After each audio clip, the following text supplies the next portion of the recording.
HSC পরীক্ষা আরও স্থগিত হইতে পারে। এক্ষেত্রে 4 আগস্টের পরীক্ষাও এবং তার পরের পরীক্ষাগুলো স্থগিত হইতে পারে।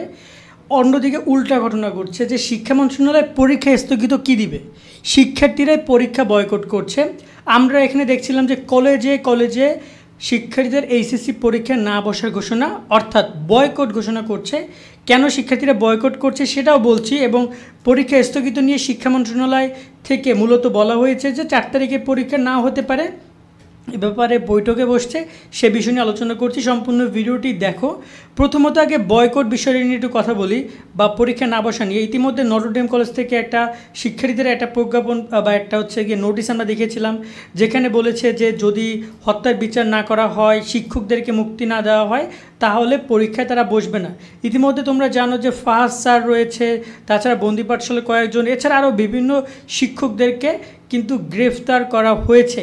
এই জায়গায় তারা এই বিবৃতি দিয়েছে, এবং বিভিন্ন কলেজে আমরা সামাজিক যোগাযোগ মাধ্যমে বিভিন্ন জায়গায় গেলেই দেখতে পাচ্ছি যে বলছে যে এখানে এসএসসি পরীক্ষা তারা দিতে চাচ্ছে না বা দিবে না যদি শিক্ষকদেরকে এখানে মানে ছেড়ে না দেয়, এবং শিক্ষার্থীদেরকে, বিশেষ করে শিক্ষার্থীদেরকে ছেড়ে না দিলে তারা পরীক্ষা অংশগ্রহণ করবে না। দেখতে পাচ্ছ কলেজগুলোর নাম Notre Dame, Dhaka college, Viqarunnisa, Dhaka city, Dhaka residential, BF Shaheen, Rajuk Uttara, আরও বেশ অনেকগুলো কলেজ বলছে যে তারা পরীক্ষা অংশগ্রহণ করবে। এটা শিক্ষার্থীদের কথা, এটা কিন্তু কলেজের কথা না। এখন শিক্ষার্থীরা কিছু অংশ পরীক্ষা দিতে যাবে, কিছু অংশ যাবে না, সেটা আসলে পরের সিদ্ধান্ত।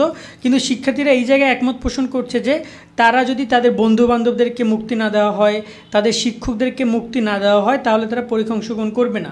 তো এ ব্যাপার নিয়ে কী আপডেট হয় সেটা আমরা তোমাদেরকে জানাবো। তোমাদের কি মতামত সেটা কমেন্টের মাধ্যমে আমাদের অবশ্যই জানাবা, যে তোমরা কি চাও, পরীক্ষা দিবা নাকি দিবা না। এবং এখানে যে শিক্ষক তোমাদের বন্ধুবান্ধবদেরকে যে পুলিশ গ্রেফতার করছে সে ব্যাপারে তোমাদের কি মতামত হচ্ছে কমেন্টে জানা। আমরা কিন্তু অলরেডি এটা নিয়ে বলেছি যে আমার কথা হচ্ছে সকল শিক্ষার্থী যারা কিনা বিনা অপরাধে জেলে আছে তাদেরকে নিঃশর্ত মুক্তি দিতে হবে, এবং যারা কিনা 2024-এর এইচএসসি পরীক্ষার্থী ওদের সবার আগে মুক্তি দিতে হবে, যাতে কোনো ঝামেলাও না হয়, ওরা পরীক্ষা দিতে পারে। আর এখানে 4 আগস্ট পরীক্ষা স্থগিতের ব্যাপারে শিক্ষা মন্ত্রণালয় যেটা বলেছে সেটা হচ্ছে যে আমরা দেখছিলাম ডেলি ক্যাম্পাস, তারা বলছে প্রকাশিত 31 জুলাই তোমরা দেখতে পাচ্ছ, বলছে তারা যে সরকারি চাকরিতে কোটা সংস্কার আন্দোলনে ঘিরে এখানে উদ্ধৃত পরিস্থিতি আগামী 4 আগস্ট অনুষ্ঠিত এইচএসসি পরীক্ষা স্থগিত করা হতে পারে, অর্থাৎ পরীক্ষা হবে না এমনটা তারা বলছে, না হতে পারে। এবং এখানে কিন্তু আমরা দৈনিক শিক্ষা দেখতে পাচ্ছি লেখা আছে আগামী সপ্তাহে এইচএসসি পরীক্ষা স্থগিত হচ্ছে।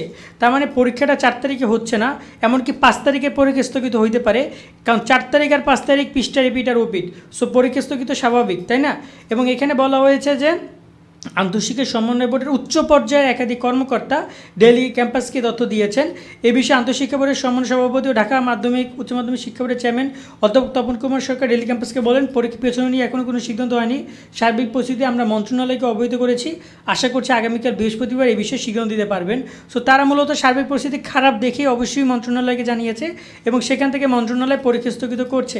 এখানে একটা কথা আমি বলে রাখি যে তোমাদের রুটিনে আমরা যে ব্যাপারটা দেখিয়েছিলাম যে আগামী 4 তারিখে মৃত্তিকা বিজ্ঞান দ্বিতীয় পত্র, মনোবিজ্ঞান দ্বিতীয়, কৃষি দ্বিতীয়, তারপর তোমাদের এখানে তোমাদের পরিসংখ্যান দ্বিতীয়, 5 তারিখে হায়ার ম্যাথ প্রথম, ইসলাম শিক্ষা প্রথম পরীক্ষা হওয়ার কথা ছিল। এখন যদি পরীক্ষা স্থগিত করে তাহলে সেই পরীক্ষাগুলো হচ্ছে না। আর যতটুকু মনে হয় যে পরীক্ষা স্থগিত তারা করবে।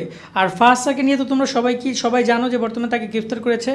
আমার জাস্ট একটাই কথা হচ্ছে, তিনি জনপ্রিয়তা বিষয়টা সম্পূর্ণ বাদ, তিনি একজন শিক্ষক, তিনি জনপ্রিয় শব্দটা আমি বাদ দিই, তিনি একজন শিক্ষক, তিনি হাজারো শিক্ষার্থীকে পাঠদান করান, যেখানে শিক্ষার্থীরা তাকে এত পরিমাণে সম্মান করে।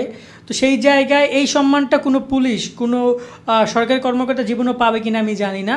তো এই জায়গায় তার যে সম্মান, তার যে যৌক্তিকতা, তার যে কথাবার্তা, সেই অনুযায়ী সে অন্য লেভেলে থাকে। এই জায়গায় তাকে ক্লাসে গিয়ে তাকে তার অবস্থানে গিয়ে পুলিশ নিয়ে এসে আমি যতটুকু শুনেছি, বিভিন্ন জায়গায় শুনতে পাচ্ছি নাকি তাকে সে নাকি যে তাকে নাকি পুলিশ মারছে বা এরকম অনেক ঘটনা শুনেছি, বাট এটা আমি শিওর না। বাট যদি এমনটা হয় তাহলে খুবই ধিক্কার জানাই এমন সিদ্ধান্তের বা এমন কাজের, এবং তাকে নিঃশর্ত মুক্তি দেওয়া উচিত। তাকে না, আরও বেশ কয়েকজন শিক্ষককে গ্রেফতার করা হয়েছে। এই ব্যাপারটা আমরা ছাত্র সমাজ এবং আমরা যারা কাজ করছি অনলাইনে তাকে আমরা খুব ভালো করে চিনি, আমাদের সবসময় তাদেরকে আমরা দেখি। তো এই জায়গায় তাদের কিছু হলে এটা কিন্তু কোনোভাবে মেনে নেওয়া যাবে না। এবং এখানে শুধু ফার্স্ট স্যার না, আরও বাকি যত শিক্ষক আছে, যত শিক্ষার্থী আছে, সবাইকে আমার মনে হয় যে এখানে অন্য কোনো দাবি না, তাদেরকে অবশ্যই নিঃশর্ত মুক্তি দেওয়া উচিত। তো একটা কথা, আজকের মতো আমরা এখানেই বিদায় নিচ্ছি। দেখা হবে নেক্সট একটা ভিডিওতে আপডেটে। সকলে অনেক অনেক ভালো থাকো। আল্লাহ হাফেজ।